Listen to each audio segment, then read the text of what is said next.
Hello hello hello viewers, welcome to my new blog. তো কোথায় আছি আমরা সেটা বলার আগেই তোমাদের জানিয়ে দিই, এই ভিডিওটা ঠিক একটা বছর আগের ভিডিও। পুরো ভিডিওতে এতটা টুইস্ট রয়েছে, তোমরা দেখলেই বুঝতে পারবে যে কোথা থেকে কি হয়ে গেল। তো চলো শুরু করা যাক। হ্যাঁ, তো পুজোর দিন ঘুরতে যাওয়া তো মাস্ট। তো সেদিন ছিল দশমী, সবাই মিলে প্ল্যান হলো আমরা ঘুরতে যাব। কোথায়?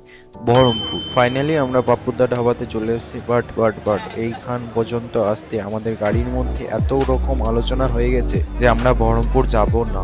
বাট যাবো কোথায়? কেউ বলছে সমুদ্র, কেউ বলছে পাহাড়। খুব গভীর ডিসকাশন চলছে এখানে। স্বাধীনদা সবাইকে সবকিছু বোঝাচ্ছে প্ল্যানিংটা, কোথায় কি করব আমরা। এখান থেকে বেরিয়ে আমরা শিলিগুড়ি যাব, তারপর আমরা ডিসাইড করব সেখান থেকে কোথায় যাওয়া যায়। সেই মতো আমরা পেট্রোল পাম্পে ফিউল আপ করে নিচ্ছি।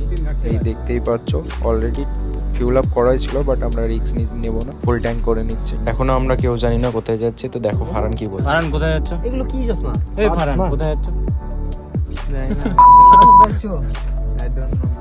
তো দেখতেই পাচ্ছ আমরা বেরিয়ে গেছি। খুবই সুন্দর রাস্তা, এনিসটা খুবই সুন্দর ছিল। রাস্তার দুই পাশে দেখো লাইটগুলো লাগা আছে, কত সুন্দর লাগছে রাত্রিবেলা। এটা উত্তর দিনাজপুরের কানানদিঘি বলে জায়গা।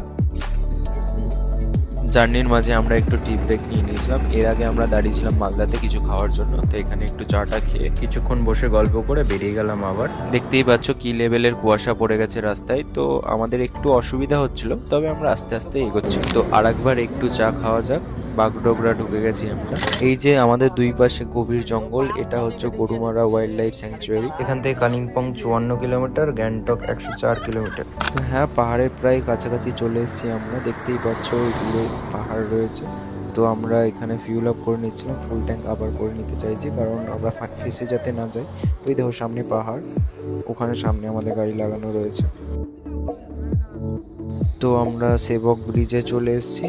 তো সামনে এইটা সেবক ব্রিজ। তো এখান থেকে দেখতে পাচ্ছ নিচে কিছু দেখাই যাচ্ছে না, এতটা কুয়াশা দিয়ে ঢেকে রয়েছে। প্রচন্ড গভীর, দেখতেই পাচ্ছ কতটা গভীর।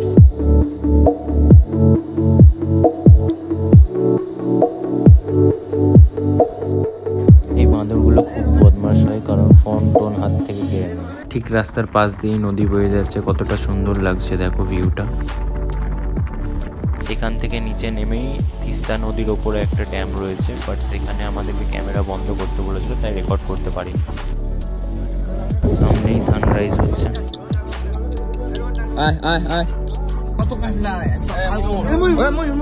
হঠাৎ করে সামনে ময়ূর দেখে কি রিয়াকশন দিল শুনতেই পেলে।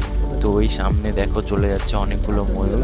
তো আমাদেরকে দেখে ভয়ে পালাচ্ছিল, তো আমরা দাঁড়ালাম না, আমরা চলে গেলাম। এই দেখো দেখতেই পাচ্ছ অনেকগুলো ময়ূর ছিল। এখানে রাস্তার অবস্থাটা একটু খারাপ ছিল, খুব ন্যারো রাস্তা।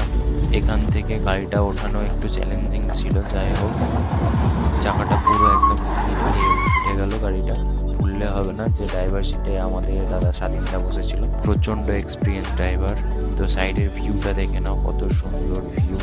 ফাইনালি হোটেলের সামনে চলে এসেছি। তো চলো ভেতরে যাওয়া যাক। তো এখন আমরা ভেতরে এন্ট্রি নেব। এটা ছিল ফ্রন্ট গেট। তো ভিতর দিয়ে ঢুকে ভিতরে ঠিক এরকম অ্যাম্বিয়েন্স ছিল, খুবই সুন্দর ছিল হোটেলটা। তোমরা দেখতেই পাবে, আমি চারিপাশটা ঘুরিয়ে দেখাচ্ছি একবার। এখান দিয়ে তোমাদের এন্ট্রান্স হওয়ার পর এই পাশে দুই পাশে রুম রয়েছে। এখানে আমাদের একটা রুম রয়েছে, এটা একটা রুমগুলো খুব সুন্দর ছিল। আর ওদিকে আর একটা রুম রয়েছে, আর এটা বেলকনি টাইপের। স্বাধীনদা ওখানে ফোনে কথা বলছিল।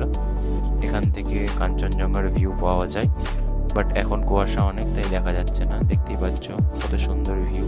তো স্নান টান করে এবার একটু আমরা বাইরের দিকে একটু বেরোবো। চাটা জাস্ট শেষ করে আমাদের জন্য চলে এসছে ব্রেকফাস্টে ছিল গরম গরম লুচি ও তরকারি। খেতে খুবই সুন্দর ছিল। ফুল ফ্রেশ হয়ে আমরা বেরিয়ে পড়েছি। এই দেখো পিয়া, পিছনে রাজাদা, আর আরও বাকিরা সব সামনে হাঁটছে। পাহাড়ে নাকি ভয়ে শিখো হয়, যখন হয় না তখন আমরা এইভাবে কাজ চালিয়ে নিই। তো হ্যাঁ, আমরা এসেছিলাম লোলেগাঁও। এটা কালিম্পংয়ের একটা অফবিট জায়গা। আমরা কিছু ভিউ পয়েন্ট ঘুরে দেখেছিলাম, এরপর দেখতে পাবো।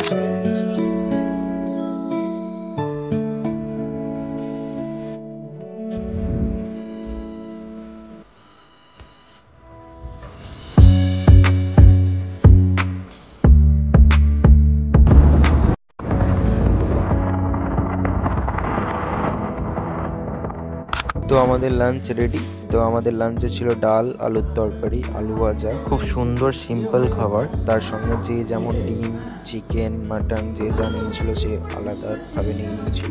সব কিছুই চলে এসছে, এবার খাওয়া স্টার্ট করবো।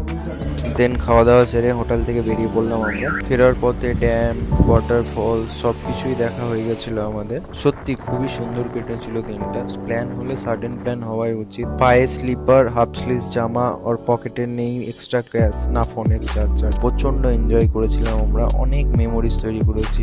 হয়তো সেগুলো ক্যামেরাতে রেকর্ড করতে পারিনি, কারণ আমি ব্লগ করবো বলে ভাবিও নি। আমার মোমেন্ট ক্যাপচার করার অভ্যাস রয়েছে, তো আমি জাস্ট ক্যাপচার করে রেখেছিলাম। তো আজ ভাবলাম যে তোমাদের সঙ্গেও শেয়ার করি মেমোরিজটা। তো খুবই সুন্দর মেমোরিজ কেটেছে আমাদের। সবাইকে বলবো একবার হলে অন্তত এরকম ভাবে সাডেন প্ল্যান হিসাবে বন্ধুদের নিয়ে বাইরে থেকে একবার ঘুরে আসো, বুঝতে পারবে ঘোরার আসল মজা কোনটাকে বলে। শেষে দুজনের নাম না নিলেই নয়, তাদের ছাড়া এই ট্রিপটা পসিবলই ছিল না। আমাদের লিডার স্বাধীনদা আর আমাদের ক্যাপ্টেন রানাদা, থ্যাংক ইউ।